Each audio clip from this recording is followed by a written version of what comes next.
আমি বিশ্বের বিভিন্ন দেশে গেছি, কিন্তু বাঙালির মতো জাতি আমি কোথাও দেখি নাই।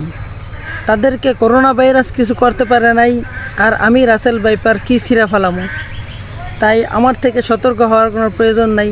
সবাই যার যার মতো স্বাভাবিক থাকেন, যখন যাকে পামু সেখান তাকে কামড়ামু।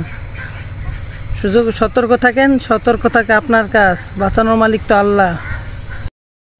আসসালামু আলাইকুম বন্ধুরা, আগে যে ভিডিওটা দেখলেন সাপ দিয়ে বানানো, এরকমভাবে আপনারা যে কোনো কিছু দিয়ে বানাতে পারবেন। আলু, পটল বা সবজি, ড্যান্স বা যে কোনো কিছু, সবজির বয়েস, এগুলো সব কিছু আপনারা বানাতে পারবেন। তার জন্য আপনাদেরকে প্রথমে একটি অ্যাপ ইনস্টল করতে হবে। তার জন্য আপনাদেরকে প্লে স্টোরটা ওপেন করতে হবে। আমি প্লে স্টোরে চলে গেলাম। প্লে স্টোরে যে সার্চ করবেন স্ন্যাপচ্যাট লিখে, এটা সবাই চেনে। এই যে অ্যাপসটা আপনারা দেখতে পাচ্ছেন, হ্যাঁ এই যে দাঁড়ান আমি দেখিয়ে দিচ্ছি। এই অ্যাপসটা এখানে ওপেন করবেন। আমি ইনস্টল করা ছিল তাই ওপেন করছি, আপনারা ইনস্টল করে নেবেন। তারপর আপনাদের সামনের যে ক্যামেরাটা আছে সেটা আপনাদেরকে চালু করতে হবে। হাত ডান পাশে একদম সর্বশেষ কর্নারে যেটা আছে সেটা এখানে ক্লিক করার পর আপনাদের ক্যামেরাটা সামনে চলে আসবে। এখন আপনারা কি করবেন, হাতের বাম পাশে দেখেন আবার সার্চ বার আছে, সার্চ অপশন, সেখানে সার্চ করবেন ইজি মাউথ লিখে বা আই মাউথ। এটা লেখার পর দেখবেন প্রথমে চলে আসবে, এই যে দেখেন আমার এখানে লেখা আছে আই মাউথ গ্রিন স্ক্রিন। এটার উপর একটা ক্লিক করবেন। ক্লিক করার পর এটাতে চাপ দিয়ে ধরে রেখে আপনারা ভিডিও ইচ্ছা মতো করে নেবেন যতক্ষণ ইচ্ছা। তারপরে যে এখানে দেখেন নিচে সেভ বাটন আছে, এখানে সেভ করে দিবেন। সেভে ক্লিক করলে আপনার ভিডিওটা সেভ হয়ে যাবে।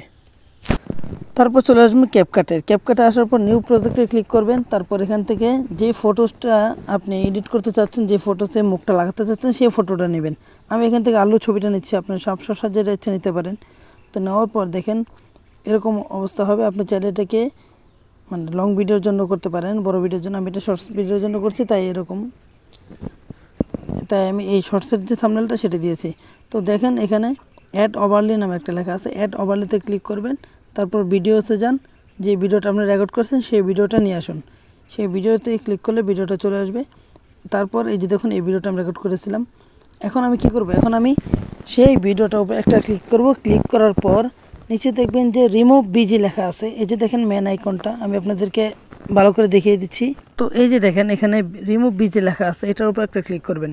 আমি এটার উপর একটা ক্লিক করলাম। তারপর হাতের ডান পাশে আছে ক্রোমা কি, এই ক্রোমা কিতে একটা ক্লিক করবেন। ক্লিক করার পর এই যে উপরে কালার অপশনটা আছে সেটার উপর একটা ক্লিক করে উপরে দেখেন গ্রিন স্ক্রিন বাসতেছে গোল আকার, এটা গ্রিন স্ক্রিনে নিয়ে আসবেন মুখ থেকে সরিয়ে। আর এটা মুখ থেকে আমি নিচে নিয়ে আসতেছি, এই দেখেন এই যে নিচে নিয়ে আসলাম, ওটা সবুজ হয়ে গেছে। তারপর এই যে নিচে ইন্টারসিটিটা আছে সেটা আমি বাড়িয়ে দিব একটু, যেন সবুজটা আরও কমে যায়, এটা বাড়িয়ে দিবেন। আর নিচের যে দুটো আছে সেই দুটো লোই রাখবেন, মানে 0 করে রাখবেন। আমি আমার মতো সুবিধা মতো করে নিচ্ছি, আপনারা আপনাদের মতো করে নেবেন। এই নিচের দুটো অবশ্যই 0 রাখবেন। সবার নিচেরটা একটু অন করবেন না, কারণ অন করলে সেটার জন্য আপনাদেরকে এটা প্রো ভার্সন লাগবে, প্রো ভার্সন ছাড়া হবে না। তো এখানে দেখেন 45 আছে, আমি এটা আমার সুবিধা মতো রেখে দিচ্ছি যেন চোখের এই গ্রিন সবুজটা যেন না থাকে। এখানে 80-র মতো করে দিচ্ছি, আপনারা এরকম করে দেবেন। তো দেখেন এখনও কিন্তু গ্রিনটা নাই। এখন ভিডিওটা সেভ করবেন। এখানে 720 আছে, আপনারা 1080 দিবেন। আর মাঝখানে একটা 50, নিচেরটা যেভাবে আছে এইভাবে রেখে ভিডিওটা ওই কর্নার থেকে আপলোড করে সেভ দিয়ে দিবেন। এখানে একটা ক্লিক করবেন, নিচে দেখবেন সেভ টু ডিভাইস এখানে লেখা আছে, এখানে একটা ক্লিক করলে আপনার ভিডিওটা সেভ হয়ে যাবে। আশা করি বুঝতে পেরেছেন। ভিডিওটি ভালো লাগলে লাইক করবেন।